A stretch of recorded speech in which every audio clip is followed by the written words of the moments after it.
semuanya, jadi di sini saya akan menjelaskan tentang gas ideal. Sebelum kita masuk ke dalam materi yang lebih berat lagi mengenai gas ideal, kita harus mengetahui dulu, gas ini apa sih? Nah, ini dia. Gas merupakan fluida homogen yang memiliki densitas yang rendah, juga viskositas yang rendah. Selanjutnya kita masuk ke dalam pengertian gas ideal. Gas ideal itu merupakan gas yang secara teoritis terdiri dari partikel-partikel titik yang bergerak secara acak, tetapi tidak saling berinteraksi.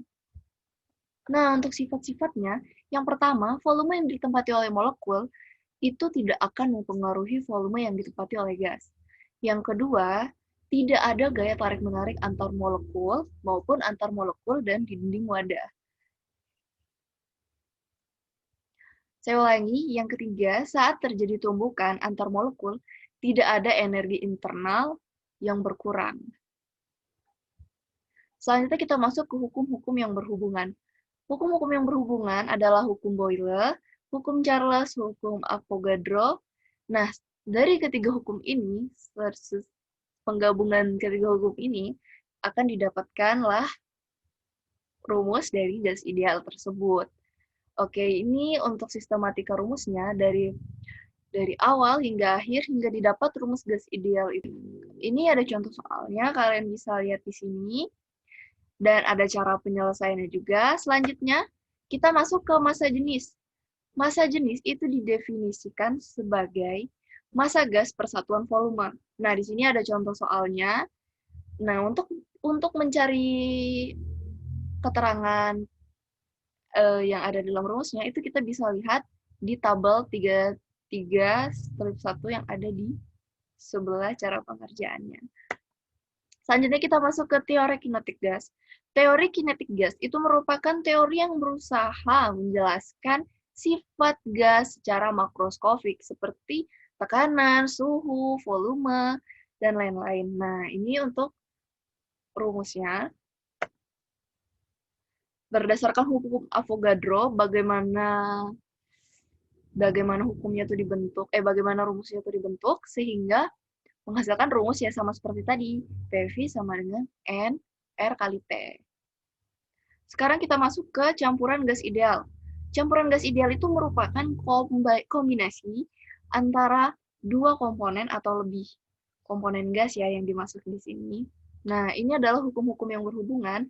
Ada hukum Dalton yang berbicara tentang tekanan parsial, hukum Amagat yang berbicara tentang volume parsial. Nah, di sini ada contohnya, contoh soal dan cara pengerjaannya. Bisa lihat di sini ya. Selanjutnya kita masuk ke berat molekul yang jelas dari campuran gas. Nah, gunanya kita mengetahui ini, selanjutnya kita masuk ke berat molekul yang jelas dari campuran gas.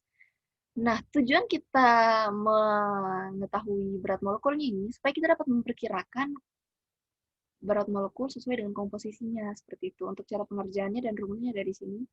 Selanjutnya, perilaku gas nyata. Nah, perilaku gas nyata ini merupakan persamaan keadaan yang paling umum digunakan dalam industri perminyakan.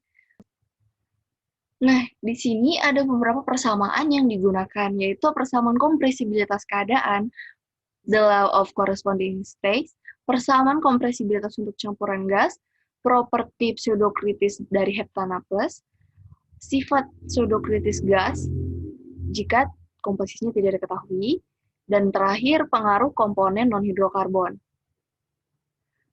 Untuk persamaan kompresibilitas keadaan, rumusnya ada di sini. Ini adalah jenis-jenis grafik yang digunakan. Nah, ini untuk contoh soalnya. Jadi penyelesaiannya ada di sini, bisa diperhatikan. The law of corresponding states. Nah, di sini ada rumusnya, grafiknya, dan cara pengerjaannya. Nah, lalu ini cara pengerjaan dan hasil dari cara pengerjaannya. Selanjutnya kita masuk ke persamaan kompresibilitas untuk campuran gas. Untuk rumusnya ada di sini. Ini adalah ada rumus, cara mencari rumusnya. Lalu ini ada grafik-grafik yang digunakan. Nah, ini ada contoh soalnya dan cara penyelesaiannya ada di sini. Ini juga lanjutan cara penyelesaiannya. Selanjutnya kita masuk ke properti pseudokritis dari heptana+. Ini ada contoh soalnya, rumus yang digunakan,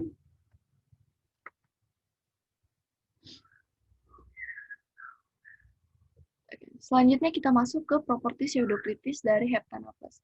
Ini ada contoh soalnya, rumus yang digunakan, dan ini cara menyelesaikannya.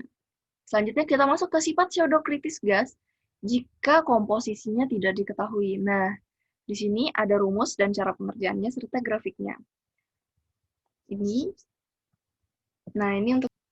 untuk cara pengerjaannya dan penggunaan grafiknya bisa dilihat di sini. Sekian presentasi dari saya hari ini. Semoga materi yang saya paparkan bisa dimengerti dengan baik. Terima kasih.